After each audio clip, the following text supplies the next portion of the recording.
Ano ang sign o senyales na ang babaeng nasa mall ay isang sales lady? Go! Max, Naka-uniform. naka-uniform. Nandiyan ba ang uniform? Whoa! Top answer!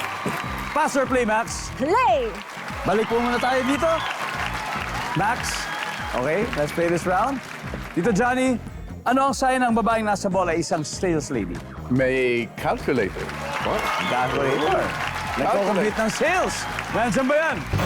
Ano yan? Calculator. Oo. Rafa, sign ng babaeng nasa mall ay sales lady. Naka-makeup. Naka-makeup. Minsan, alam mo yung makeup, medyo makapal ang makeup. Nandiyan ba yung makeup? Pwede. Gil, sign ng babaeng nasa mall ay sales lady. May hawak na microphone. Nandiyan ba yung survey? Wala. Okay.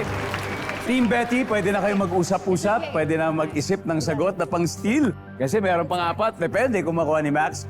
Max, sign ng babaeng nasa mall ay isang sales lady. Naka-phone. Naka-phone.